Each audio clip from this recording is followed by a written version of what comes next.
Hello and welcome.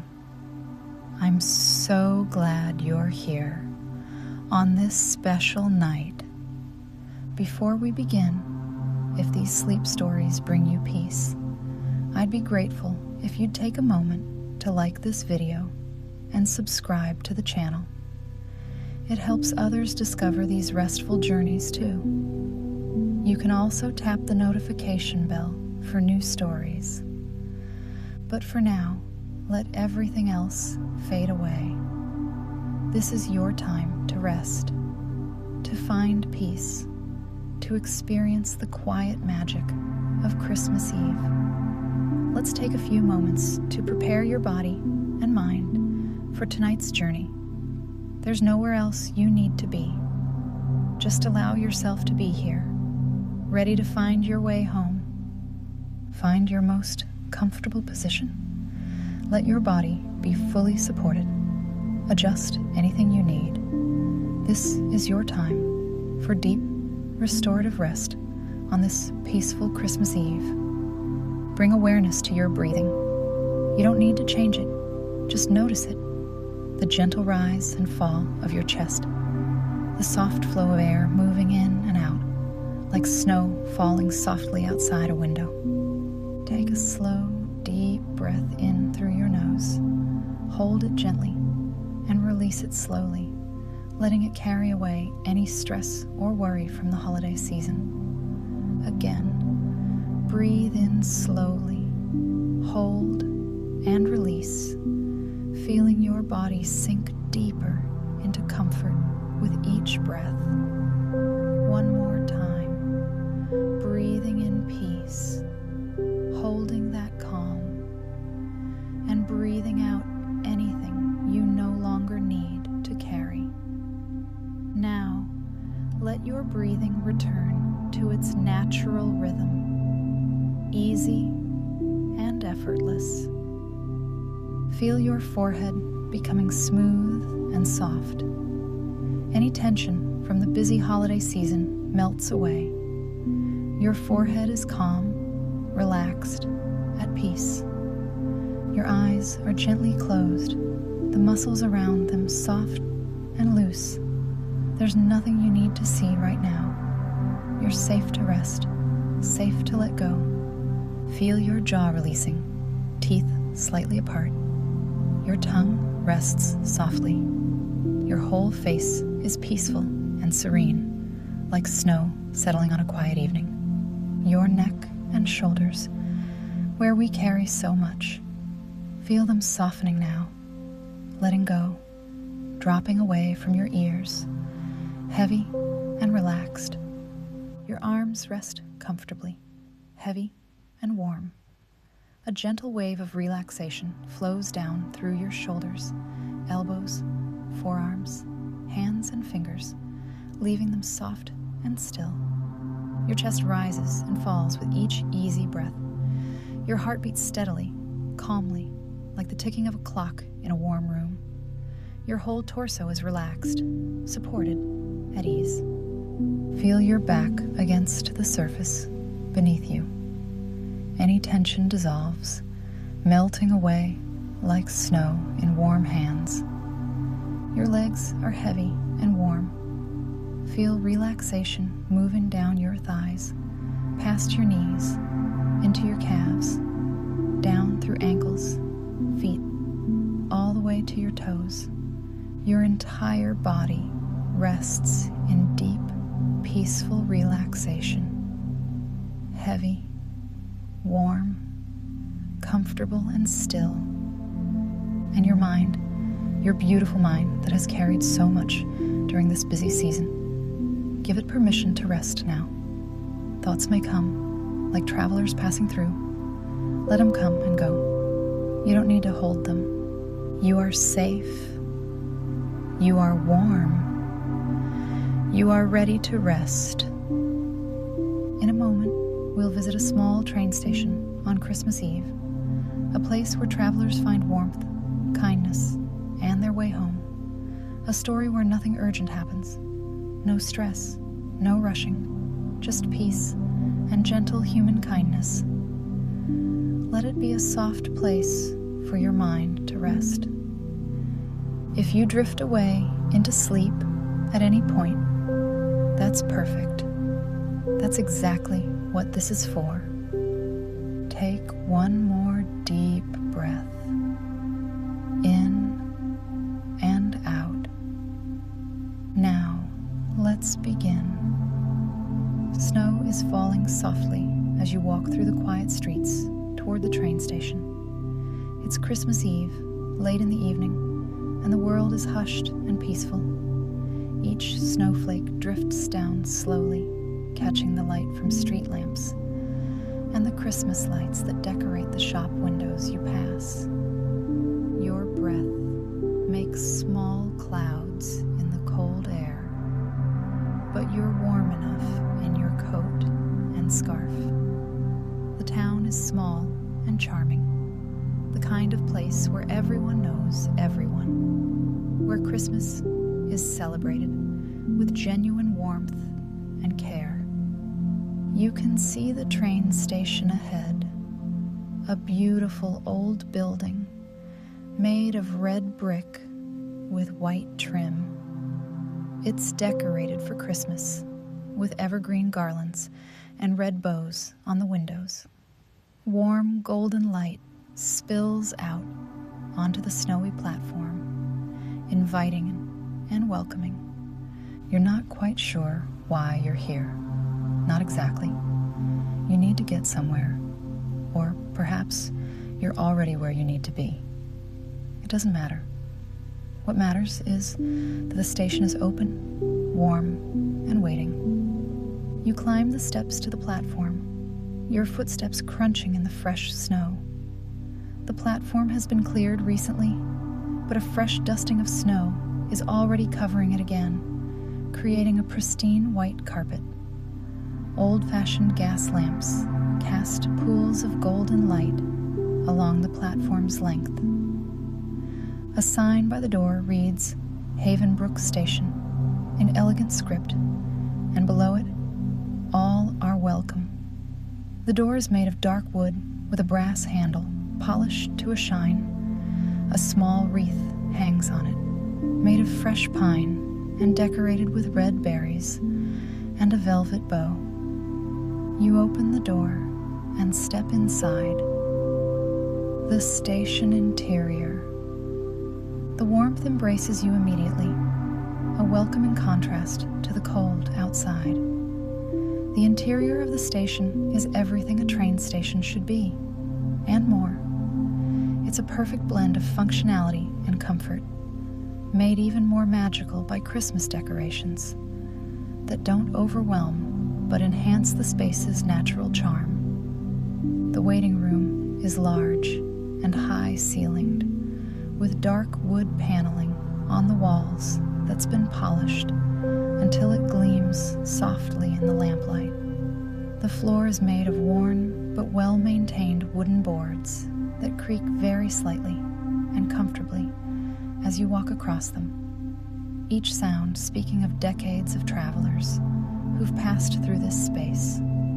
The ceiling has exposed beams of dark oak, and from them hang several brass chandeliers with warm electric bulbs that cast a gentle golden glow over everything, creating pools of light that overlap and merge throughout the room. At one end of the room stands a magnificent Christmas tree, reaching almost to the ceiling. It must be 15 feet tall, at least. A perfect fir with branches that sweep out gracefully at the bottom and taper to a point at the top. It's decorated simply but beautifully, with white lights that twinkle in random patterns, never all at once, creating a sense of gentle movement. Red and gold ornaments hang from the branches. Glass balls that catch and reflect the light, wooden ornaments hand-painted with winter scenes, a few special pieces that look like treasured antiques. Garlands of popcorn and cranberries wind around the tree in spirals, adding a traditional homemade touch. A golden star tops the tree, glowing softly with its own internal light.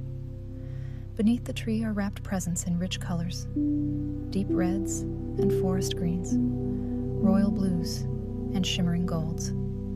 Some are small, others quite large, more decorative than real perhaps, but adding to the festive atmosphere and creating that special anticipation that wrapped presents always bring. Along the walls are wooden benches with curved backs and armrests, polished smooth by countless travelers over the years who've sat in this very spot, waiting for their trains. The wood is dark and rich, almost black in the shadows, honey golden in the light. Red and green cushions have been added for comfort. Velvet ones that are soft and yielding. Folded blankets rest at intervals along the benches, available for anyone who needs them. Some are wool plaid in traditional Christmas colors. Others are soft fleece and cream or burgundy. Small brass hooks on the wall hold a few forgotten scarves and a child's mitten, waiting for their owners to return. A large fireplace dominates one wall, and a fire burns brightly within it, crackling and popping occasionally, sending warmth throughout the room. The fireplace is made of old brick, darkened by years of use, with a thick wooden mantel above it. The mantel is decorated with evergreen boughs that smell of pine and winter, their needles still fresh and green. Scattered among the boughs are pine cones of various sizes, some left natural, others painted gold or dusted with artificial snow that sparkles in the firelight. Candles in brass holders of different heights sit among the greenery, their flames adding to the warm glow. 3 stockings hang from the mantel, simple red ones with white trim, each one perfect and plump, as if they might actually be full of small gifts. A brass poker and brush set sits to one side of the fireplace, and a basket of split logs sits on the other, ready to feed the fire when needed. Near the fireplace is a cluster of comfortable armchairs upholstered in deep red fabric that looks like velvet but feels softer, more practical. They're arranged in a semicircle facing the fire, creating an intimate conversation area. A small round table sits among them with a stack of books and magazines. Some are travel guides to distant places. Others are collections of Christmas stories. A few are simply good novels with worn covers that speak of being read and loved many times. A pot of what smells like hot cider sits on the table with a ladle beside it, along with a stack of ceramic mugs in various colors. Next to it is a plate of cookies covered with a red cloth napkin, and the sweet scent of cinnamon and sugar drifts from beneath it. The ticket window is at the far end of the room, the brass bars polished and gleaming in the light. It's the old-fashioned kind of window, with a curved top and decorative scroll work on the bars.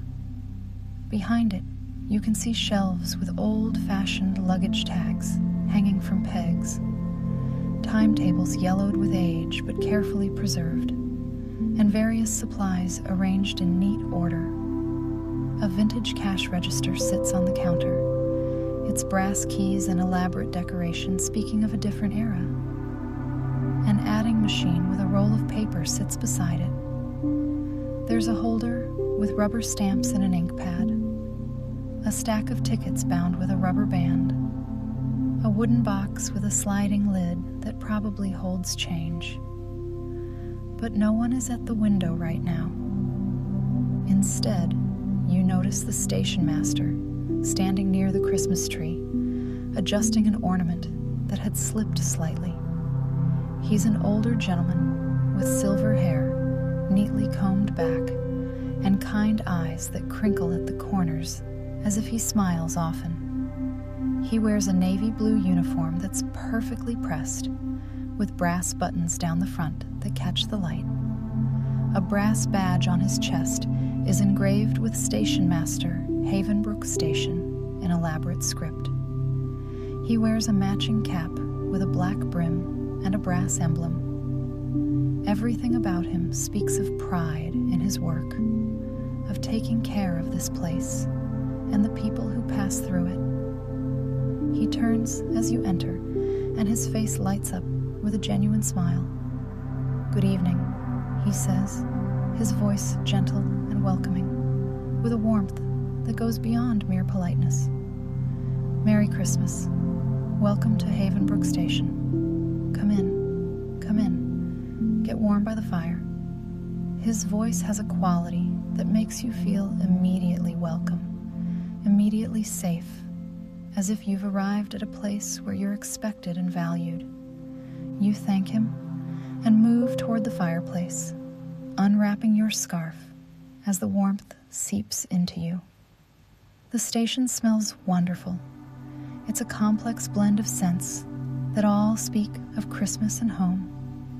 Pine from the tree and the mantle decorations, cinnamon from the cider and the cookies, wood smoke from the fire with its hints of oak and cherry, fresh coffee brewing somewhere out of sight, peppermint from candy canes that sit in a jar on a side table, and underneath it all, the warm scent of old wood and brass polish and age, the smell of a building that's been well loved and well maintained for many years, all the scents of Christmas blended together in perfect harmony.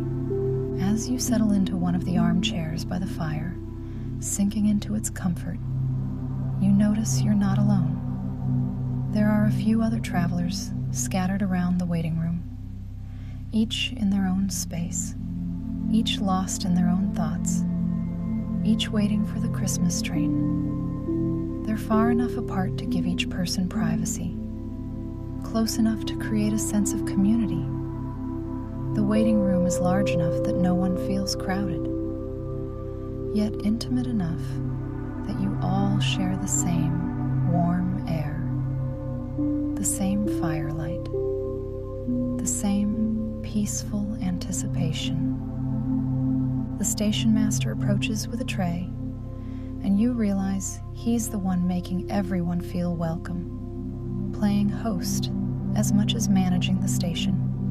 On the tray are cups of hot cider and a plate of Christmas cookies, gingerbread men, sugar cookies with red and green sprinkles, and chocolate crinkle cookies dusted with powdered sugar. "Help yourself," he says warmly, offering you the tray. The train won't arrive until midnight, and it's important to stay warm and comfortable while you wait. You take a cup of cider, wrapping your hands around its warmth. The scent rises with the steam, apples and cinnamon, cloves and orange. You take a sip, and it's perfect. Not too sweet, not too hot, just right. "Are there many of us waiting?" you ask. "A few," he says with a gentle smile. On Christmas Eve, there are always those who need to get home, or who are already home and just need to rest. The Christmas train makes sure everyone gets where they need to be. You nod, understanding somehow, without needing more explanation. This is a magical night, and magical things are possible. The station master excuses himself to tend to the other passengers, and you settle more deeply into your chair, watching the fire dance and listening to the gentle sounds of the station. Somewhere, a clock ticks steadily. The fire crackles. Outside, you can hear the soft whisper of falling snow. Inside, it's warm and safe and peaceful. You notice an elderly woman sitting on one of the benches near the Christmas tree. She's knitting something red, a scarf perhaps, or a blanket, her needles clicking in a soothing rhythm. She wears a brown coat and a hat with a small feather, and her face is wrinkled with age, but peaceful. The station master brings her a cup of tea, and they speak quietly for a moment. You catch fragments of their conversation carried on the warm air of the station. 40 years since I took this journey. He'll be so glad to see you. Never thought I'd make it back. The woman's hands pause in their knitting, and she looks at the tree with eyes that shine with unshed tears, but they're happy tears. She's going home, you realize. Going home after a long time away. Going home to someone who's been waiting. The station master pats her hand gently and moves on, and her needles resume their steady clicking. The sound is comforting, rhythmic, part of the peaceful atmosphere of the waiting room. You find yourself relaxing more deeply, lulled by the warmth, the soft sounds, the gentle Christmas atmosphere. Your eyelids grow heavy, and you let them close for a moment, just resting. When you open your eyes again, or maybe you haven't been asleep, maybe you've just been resting, you notice a young couple has arrived. They're holding hands, both wearing winter coats, dusted with snow. They look around the station with wonder and delight, taking in the Christmas decorations, the fire, the peaceful atmosphere. The young woman has dark hair and bright eyes, and she wears a red scarf. The young man is tall and has a gentle smile. They settle on a bench together, sitting close, and the station master brings them hot chocolate topped with whipped cream and a dusting of cocoa powder. They thank him and sip their drinks, speaking to each other in low, happy voices. You hear the word, first Christmas, and home to meet, and you understand they're newlyweds, perhaps, or newly engaged, traveling to meet family for the first time. Everything ahead of them is new and bright with possibility. They look at each other with such tenderness that you feel warmed by it, as if their happiness radiates outward like heat from the fire. Young love on Christmas Eve, full of hope and joy. The station feels even more peaceful with them there, as if their happiness contributes to the magic of the space. The door opens again, bringing a swirl of cold air and snow, and a businessman enters. He's middle-aged, wearing an expensive coat and carrying a leather briefcase. His face is tired, stressed, the face of someone who's been working too hard for too long. He looks around the station with visible relief, as if he's been searching for exactly this, a warm, safe place to rest. The station master greets him, taking his coat, offering him the chair opposite yours by the fire. The man sinks into it with a sigh that seems to come from deep within him. The station master brings him coffee, strong and black, and a slice of what looks like fruitcake, studded with cherries and nuts.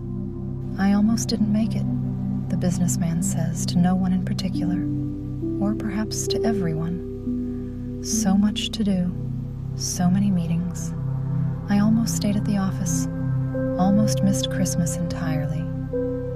But you're here now, the station master says gently, and the train will take you home. The man nods, some of the tension leaving his shoulders. He sips his coffee and looks at the fire, and gradually, his face begins to soften. The stress lines smooth. His breathing slows. He's letting go, allowing himself to rest, allowing himself to stop for the first time in who knows how long. You understand him. So many people work too hard, push too much, forget to stop and breathe and be present. But here in the station, on Christmas Eve, he's remembering. He's finding his way back to what matters. Another arrival. This time, it's a young soldier in uniform, carrying a duffel bag. She looks tired but hopeful, her face lit with anticipation. She's coming home from far away, you sense, coming home for Christmas perhaps for the first time in a long time. The station master greets her warmly, with particular respect in his voice. He takes her bag and sets it aside, brings her hot soup in a thick ceramic bowl with fresh bread on the side.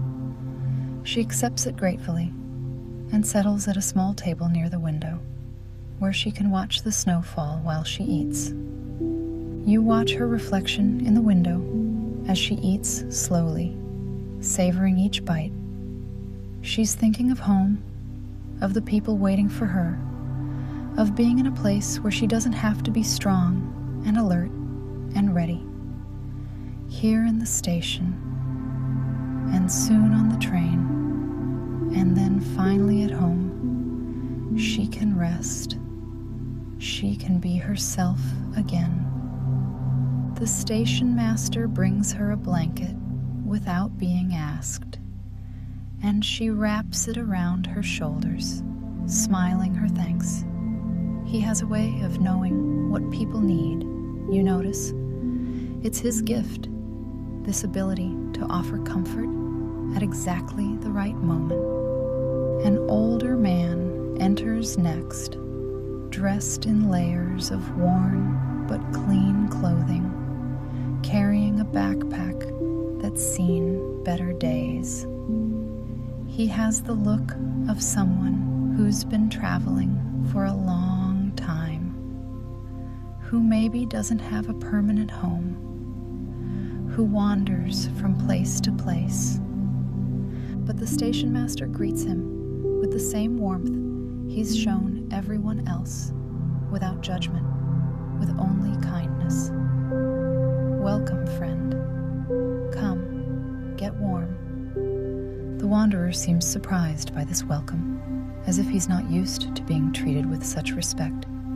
But he accepts it, settling on a bench near the fire, stretching his hands toward its warmth. The station master brings him a full meal: soup, bread, cheese, fruit, and a thick slice of pie. The wanderer's eyes widen, and you see his throat work as he swallows emotion along with his first bite. "Thank you," he says quietly, his voice rough with feeling. "I wasn't sure. I didn't know if..." "Everyone is welcome here," the station master says firmly but kindly, especially on Christmas Eve, and especially those who've been traveling a long road.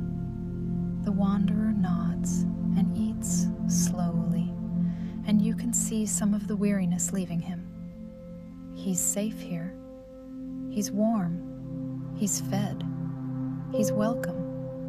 These simple things, so basic, yet so profound when they've been missing. The last arrivals are a mother and a small child, a little girl of perhaps 4 or 5 years old. The mother looks exhausted, dark circles under her eyes, but she holds her daughter's hand tenderly.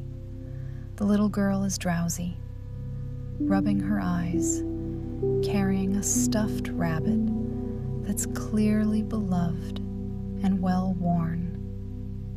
The station master's face softens even more when he sees them. He ushers them to the most comfortable bench, the one with the plushest cushions, closest to the tree, so the little girl can see it. He brings the mother tea and the little girl warm milk with a hint of honey and vanilla. He brings them both cookies, and the little girl's eyes light up when she sees the gingerbread men. "Santa?" she asks sleepily. "Santa knows you're here," the station master assures her. "And he knows you're being very good, waiting so patiently for the Christmas train." The little girl smiles and nibbles her cookie, leaning against her mother. The mother strokes her hair and looks around the station with an expression of profound relief. She's been working so hard, you sense. Working to provide for her daughter, to give her a good Christmas, to be everything her child needs. And now, for this moment, someone is taking care of her. Someone is offering her warmth and rest and kindness without asking for anything in return. The mother's eyes fill with grateful tears, but she blinks them away and holds her daughter close, whispering something in her ear. The little girl nods and yawns, her eyes already closing. Now, the station holds all of you, 8 travelers, each with your own story, each waiting for the Christmas train. The elderly woman with her knitting, the young couple holding hands, the businessman staring into the fire, the soldier by the window, the wanderer with his well-earned meal, the mother and sleeping child, the station master moving among you all with quiet efficiency and endless kindness, and you, warm and comfortable in your chair, watching it all unfold. The clock on the wall shows 11:30, half an hour until midnight, until the train arrives. Half an hour of this peaceful waiting, this communal rest. The station master adds another log to the fire, and it crackles and sparks, sending up a shower of tiny lights. The Christmas tree lights seem to glow more warmly. Outside, the snow continues to fall, visible through the windows, creating a soft white world beyond the golden warmth of the station. Someone, you're not sure who, begins to hum a Christmas carol. Silent Night, perhaps, or O Holy Night. The melody is soft, barely audible, but others pick it up, humming along. The sound is gentle, peaceful, not a performance, but a shared expression of the season's quiet joy. The little girl is asleep now, curled against her mother, with her rabbit clutched close. The mother's head is tipped back against the wall, her eyes closed, finally resting. The businessman has loosened his tie and removed his shoes. His feet stretched toward the fire, his face more peaceful than it's been in months, perhaps years. The soldier has moved to sit near the elderly woman, and they're talking quietly, the young and the old, sharing stories perhaps, or simply sharing presents. The young couple is reading a book together, their heads close, turning pages in comfortable unison. The wanderer has finished his meal and is staring at the Christmas tree with an expression of wonder, as if he hasn't seen such beauty in a long time. And you're so relaxed now, so warm and comfortable. Your body is heavy and at rest. Your mind is quiet. The peace of the station has seeped into you, become part of you. You're part of this gathered community of travelers, separate yet together, alone yet accompanied. The station master settles into a chair near you, taking a rare moment to rest himself.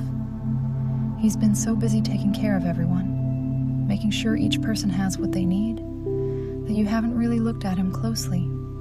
Now you do, and you see the deep kindness in his eyes, the laugh lines at their corners, the capable hands that have poured countless cups of coffee and tea, adjusted countless thermostats, opened doors for countless cold and and weary travelers. How long have you been the station master here? You ask quietly. He smiles. A long time, long enough to see many Christmas Eves, many travelers waiting for the midnight train. Does everyone make it home? Everyone gets where they need to be, he says gently. Sometimes home is a place. Sometimes it's a person. Sometimes it's a feeling. The Christmas train knows the way. You nod, understanding on some level deeper than words. What about you?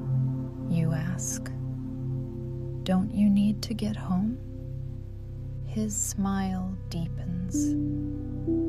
I am home, he says simply. This is exactly where I'm meant to be. Taking care of travelers, keeping the fire burning, making sure no one spends Christmas Eve alone and cold. This is my calling, my joy, my home. You feel tears prick your eyes at the simple truth of his words. To know your purpose so clearly, to fulfill it so completely, to find joy in service and care. It's a beautiful thing. He pats your hand gently and stands, moving to check the fire again, to glance at the clock. 1:15 to midnight now. The atmosphere in the station begins to shift subtly as midnight approaches. There's an anticipation in the air, gentle but present. The travelers begin to gather their things, to stand and stretch, to move toward the platform door.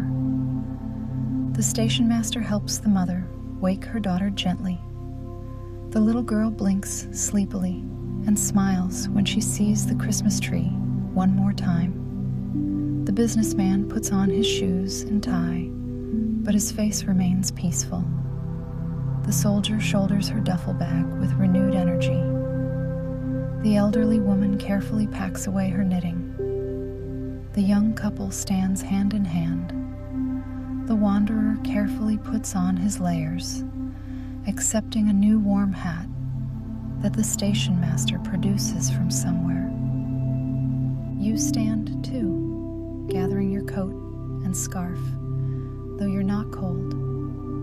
You're warm from the inside out, warmed by the fire and the cider and the kindness you've witnessed. The station master opens the door to the platform, and cold air rushes in, but it's refreshing rather than unpleasant. The snow has stopped falling, and the sky is clear now, full of stars. The moon is bright and full, turning the snow-covered platform into a scene from a Christmas card. You all move out onto the platform together, a small group of travelers united by this shared experience. The gas lamps cast their warm glow, creating pools of gold on the white snow. And then you hear it. A whistle in the distance, low and melodious, announcing the arrival of the Christmas train. It appears out of the snowy night like something from a dream. A vintage steam engine, painted in deep green and red, polished until it shines. Steam rises from its smokestack in great white clouds. The headlamp casts a bright, welcoming beam down the tracks. Behind the engine are several passenger cars, each one beautifully maintained, with windows glowing with warm light from within. The cars are decorated with evergreen garlands and red bows. On the side of each car, painted in gold script, are the words, Christmas Train, Service to Home. The train slows, steam hissing gently, and comes to a stop at the platform with perfect precision. The wheels gleam in the lamplight. Everything about the train speaks of care, of tradition, of journeys safely completed, doors open along the cars with a soft whisper, and you can see the interiors. Plush seats, warm lighting, more Christmas decorations visible through the windows.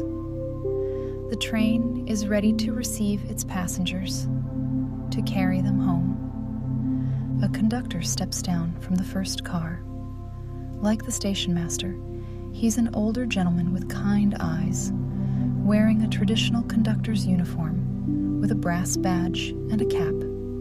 He carries a brass lantern in one hand. "All aboard for the Christmas train," he calls out, his voice warm and clear.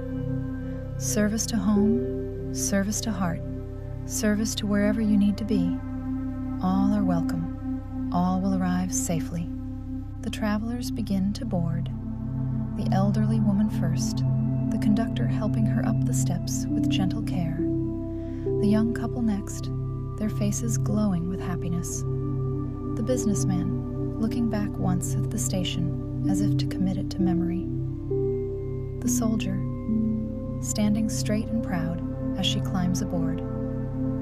The wanderer, pausing to shake the station master's hand with profound gratitude before boarding. The mother carrying her sleeping daughter. The conductor taking her bags and settling them in a comfortable seat. And now it's your turn. You look at the station master, wanting to thank him, to express what this stop has meant, but he simply smiles and nods as if he understands everything without words. "Safe journey," he says. "Merry Christmas." "Merry Christmas," you reply, your voice full of emotion and gratitude. You turn to the conductor, who extends his hand to help you board. You take it and climb the steps into the train. The interior of the train is everything you hoped it would be, and more. Stepping through the door is like stepping into a warm embrace, a cocoon of comfort and safety. Warm and beautifully appointed, decorated thoughtfully for Christmas with attention to every detail. The aisle is carpeted in deep burgundy, soft and plush underfoot, muffling your footsteps and adding to the hushed, peaceful atmosphere. The walls are paneled in rich wood, mahogany perhaps, or cherry, polished until they glow warmly in the light. Brass fittings and fixtures gleam at intervals, decorative yet functional, evoking an era when craftsmanship and beauty were equally valued.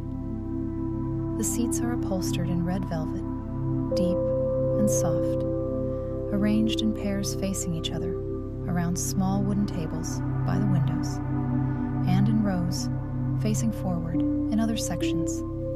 Each seat looks incredibly inviting, perfectly cushioned, with high backs that will support your head if you wish to sleep. The velvet is the deep red of holly berries, rich and warm, and when you run your hand over it, the nap changes direction, catching the light differently and creating subtle patterns. Small Christmas trees sit at intervals throughout the car, on the tables between seats, and in decorative alcoves built into the walls. Each one is perhaps 2 feet tall, perfectly shaped, decorated with miniature ornaments and tiny white lights that twinkle like stars. They smell of pine, fresh and clean, adding to the space's sensory richness. Evergreen garlands frame the windows, held in place by brass brackets, decorated with small red bows and silver bells that make a soft tinkling sound as the train moves. The garlands are fresh and fragrant, their scent mixing with the warm air of the car. The windows themselves are large, designed to provide expansive views of the passing landscape. They're framed with red velvet curtains held back with gold cord, though they can be closed if someone wishes for more privacy or darkness for sleeping. The glass is spotlessly clean, and condensation has formed in delicate patterns at the edges, frost flowers that catch and refract the light. Above each seat is a small brass lamp with a green glass shade, casting a pool of warm light that can be adjusted or turned off entirely. Some passengers have already dimmed or extinguished their lamps, preferring the softer light from the Christmas trees. The effect is magical, this combination of warm lamplight, twinkling tree lights, and the silvery moonlight coming through the windows. At one end of the car is a small wood stove, its fire visible through a glass door, radiating gentle heat that the car's system distributes evenly throughout the space. The stove is both decorative and functional, made of brass and black iron with ornate designs. A small brass kettle sits on top of it, and you can hear the faint whisper of steam from its spout. Near the stove is a small table with a large silver urn of hot water, stacks of cups and saucers, and selections of tea, coffee, and hot chocolate. A plate of cookies sits beside it, covered with a cloth napkin. Everything is available for passengers to help themselves whenever they wish. The overhead compartments are made of the same polished wood as the walls, with brass latches and handles. Some are open, showing carpet bags and small suitcases neatly stowed. Others are closed, their contents private. You find a seat by a window in the middle of the car and settle in. The seat is incredibly comfortable, like being embraced by warmth and softness. It's perfectly supportive, but yields to your body, finding exactly the right balance between firm and soft. A small blanket is folded on the seat, deep red wool that's soft and warm and substantial. You spread it over your lap, and it's exactly the right weight, exactly the right warmth. There's a small pillow as well, covered in white linen with delicate embroidery around the edges, snowflakes and stars and small bells.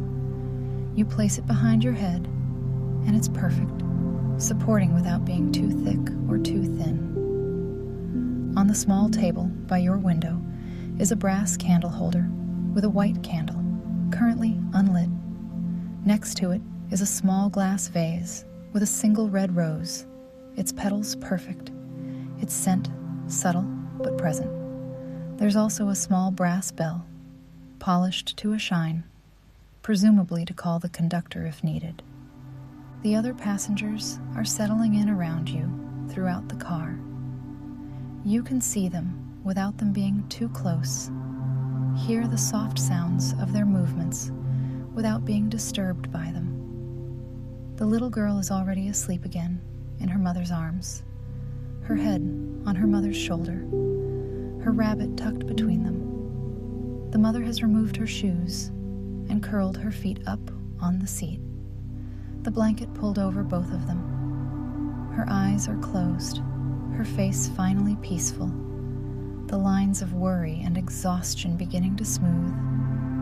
The elderly woman has pulled out her knitting, the needles already clicking in their steady rhythm. She sits near a Christmas tree, and its lights reflect in her glasses as she works. Her lips move slightly. Perhaps she's counting stitches, or perhaps she's humming to herself. She looks content, at peace, as if this journey is something she's dreamed of for a long time.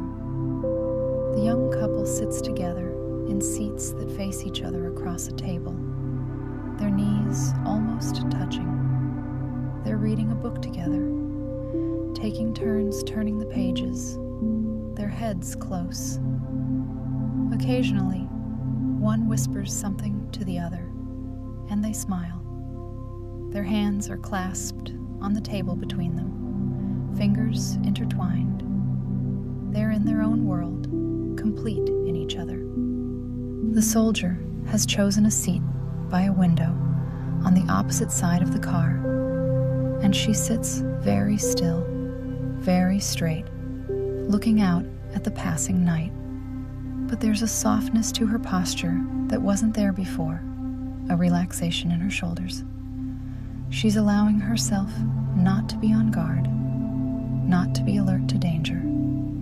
Here, she's safe. Here, she can simply be a person going home for Christmas. The businessman has loosened his tie and removed his shoes, his feet stretched out, his head tipped back against the cushioned seat. His briefcase is stowed above him, closed and forgotten for now. His hands rest on the armrests, open and relaxed, no longer clenched or holding anything. His breathing is slow and even. He's asleep already, or close to it, finally allowing himself the rest he's denied himself for so long. The wanderer looks around with wonder, as if he can't quite believe he's here, that he's safe and warm and welcome. He's chosen a seat near the wood stove, and he holds his hands out to its warmth occasionally, as if still not quite believing that the cold is truly behind him. On the table beside him is a cup of tea and a generous slice of fruitcake that the conductor brought him. He eats slowly, savoring every bite, and watches the other passengers with a gentle smile. The conductor moves through the car, checking that everyone is comfortable, offering blankets and pillows, speaking quietly with each passenger. He moves with the grace of long practice, swaying slightly with the train's motion, but never stumbling, never intrusive. When he reaches you, he pauses and looks at you with kind eyes. "Comfortable?" he asks quietly. You nod, unable to speak for a moment, overwhelmed by the perfection of it all. "Good," he says, patting your shoulder gently. "Sleep if you wish. Wake if you wish. We'll arrive exactly when we're meant to." And somehow, you know this is true. Time is different on the Christmas train. You'll arrive at exactly the right moment, not a second too early or too late. Through the window, you see the station master standing on the platform, growing smaller as the train pulls away. He raises his hand in farewell, and you wave back, pressing your palm to the cold glass. The station's warm lights recede into the distance, becoming a glowing point in the darkness, then fading from view as the train rounds a curve. The train whistle sounds again, clear and pure in the cold night air, a sound of departure and journey and promise. And then, so smoothly you barely feel it, you're truly underway, the rhythm of the wheels establishing itself, the gentle rocking motion beginning, the journey home truly started. The train pulls away from Havenbrook Station, picking up speed gradually, smoothly. The rhythm of the wheels on the rails is perfect, soothing, like a heartbeat, like a lullaby. Clickety-clack, clickety-clack, carrying you home, carrying you home. Outside the window, the snowy landscape flows past. Fields white with snow, trees dark against the sky, occasional houses with Christmas lights twinkling in windows. The moon is bright, turning everything silver and magical. Inside the train, the atmosphere is one of profound peace. The gentle rocking motion, the steady rhythm of the wheels, the warmth and comfort all work together to create a sense of complete relaxation and safety. The conductor dims the lights slightly, and the Christmas tree's twinkling lights become more prominent, creating a soft, magical glow throughout the car. Some passengers are already sleeping. Others gaze out the windows. A few talk quietly, but everyone is peaceful.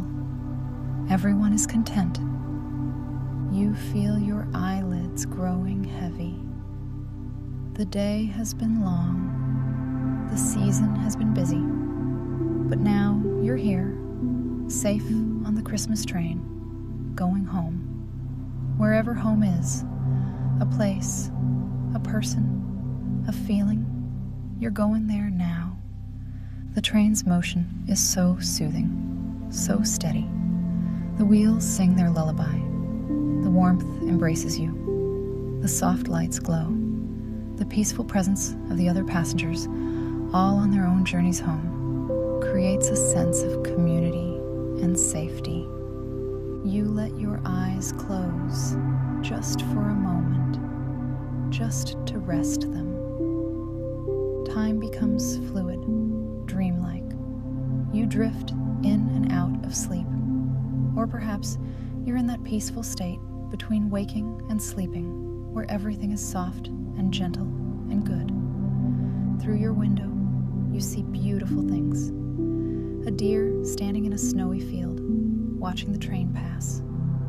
A church with candles glowing in every window. A frozen river shining in the moonlight like a silver ribbon. Each scene is perfect, peaceful, like cards from a Christmas that lives in memory and dreams.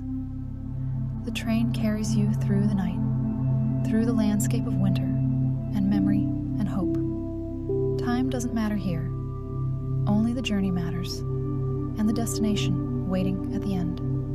You dream, or perhaps you simply rest deeply. Dreams of warmth and home, of loved ones and belonging, of peace and joy. Good dreams, gentle dreams, Christmas dreams. The train rocks you like a cradle. The wheels sing their endless lullaby. The warmth holds you close. And somewhere, in the depths of your rest, you know that when you wake, you'll be home. Sleep now, dear traveler. Your journey is safe. Your way is sure. The Christmas train knows the path home, and it will carry you there gently, safely, peacefully. Rest in the warmth and comfort of the train. Rest knowing you're exactly where you need to be, doing exactly what you need to do. Rest in the magic of Christmas Eve, in the kindness of strangers who become friends, in the knowledge that everyone is trying to find their way home. The station waits behind you, warm and welcoming for the next traveler who needs it. The train carries you forward, steady and sure, and home waits ahead, whatever home means to you, wherever it may be. Let the rhythm of the wheels lull you deeper into rest. Let the warmth of the train embrace you. Let the peace of Christmas Eve settle into your heart. The elderly woman will reach the one who's been waiting for her. The young couple will be welcomed into their new family. The businessman will remember what matters. The soldier will find the rest she's earned. The wanderer will discover he was never really lost. The mother will know she's not alone. The little girl will wake to Christmas morning in her own bed, safe and loved. And you will arrive exactly where you need to be. The Christmas train keeps its promises. Everyone gets home. Sleep deeply. Rest well. Dream gently. The wheels sing their lullaby. The train moves through the night. The stars shine above. The snow covers the world in peace.